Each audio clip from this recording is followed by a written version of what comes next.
Dear friends, you might have heard the old Chinese saying, not listening to the words of the elderly will bring immediate losses.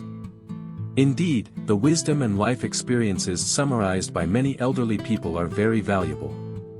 Recently, an old man from Beijing shared his insights on the current social phenomena in China.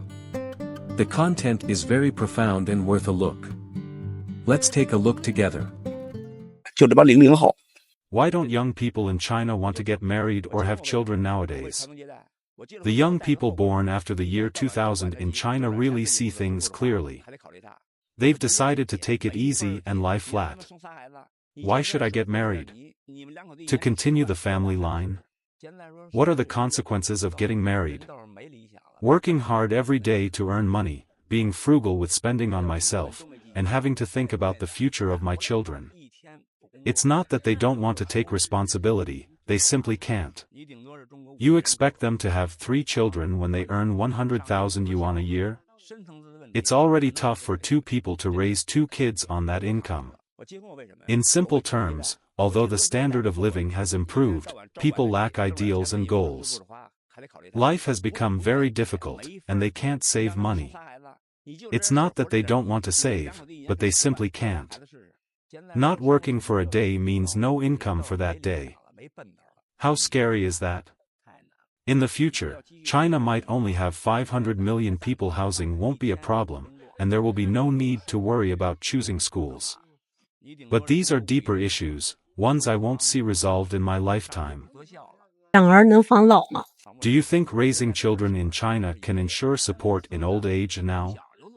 I believe raising children can no longer ensure support in old age. What are the children like in China now? They are like my grandfather, acting very selfishly. They have been selfish since childhood. Nowadays, the upbringing and education of China's only children are almost the same. Are there any rules? Any proper education? It's just about raising them. In the past, even when we were poor, we were very filial to our parents. But look at now, any good food is given to the children, and a group of people watch. Isn't it always like this? You insist on demanding filial piety from the children, but how can they be filial? The whole family is spoiling one child, so can you blame the child? That's not right either, so I think it's okay, and I've come to terms with it. Look at us elderly people now. We are not afraid of death, and we don't want to use various medical means and drugs to prolong life. We suffer ourselves and burden our children. In my family, I've set rules for my children, so they don't dare to go too far with me. The money I have saved, I don't give it to them, so they visit me often.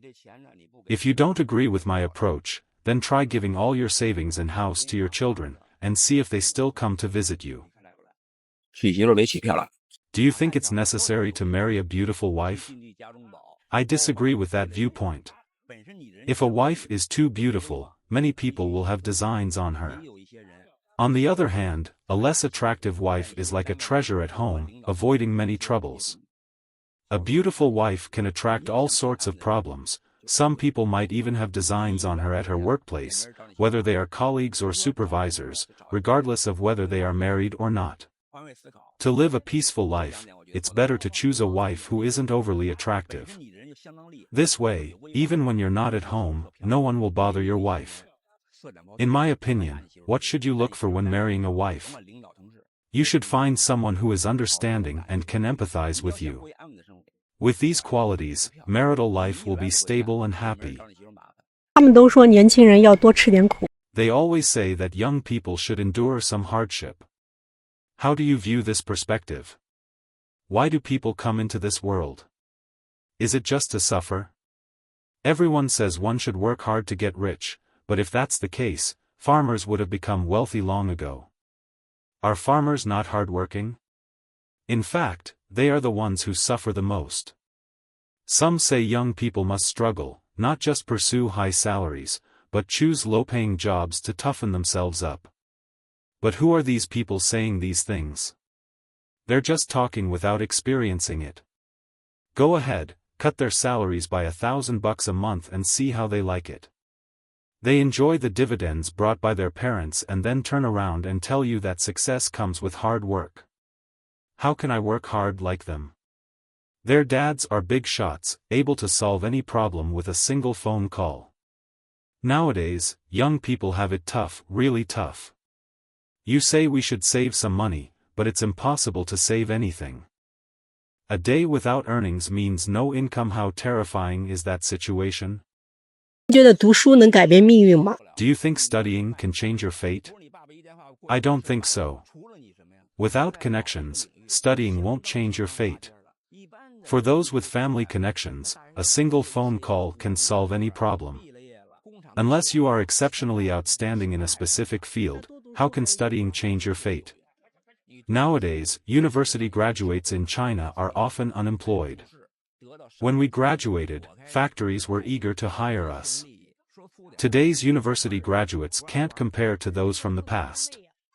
However, I believe that studying is indeed useful.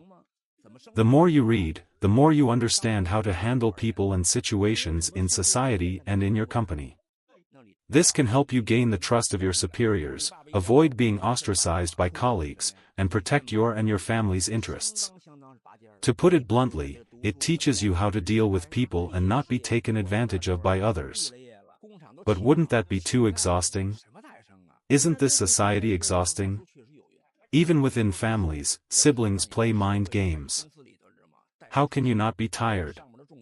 How do you survive and protect yourself? In this society, some people do nothing useful at work and only think about how to deal with others.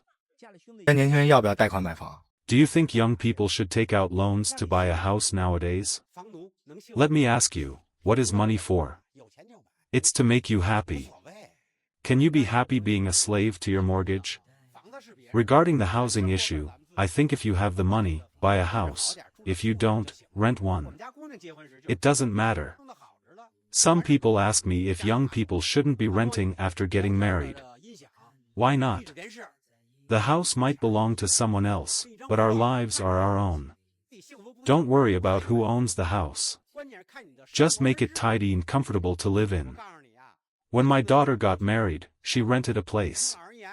It was great, all high-tech with heated toilets, massage chairs, a talking speaker, and a wallpaper TV that looks like a painting on the wall.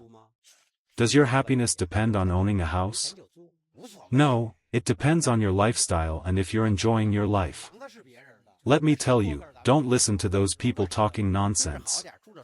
If you don't listen to the elders, you'll be happy for many years. The words of these elderly individuals reflect a profound outlook on life and shed light on various phenomena in contemporary Chinese society. Many people wish their own parents could be as open-minded. In reality, numerous families face similar challenges. The mindset of older generations is often resistant to change, but what we can do is strive to better understand the realities of society, engage with new experiences, and maintain a positive attitude as we age. It's about understanding our children more and burdening them less. That's what we can strive for. Do you think these elders' words make sense? Feel free to comment below and discuss with us. Well, that concludes this episode. If you enjoyed it, please like and subscribe. We'll continue to bring you authentic reporting. Thank you once again for watching, and see you next time.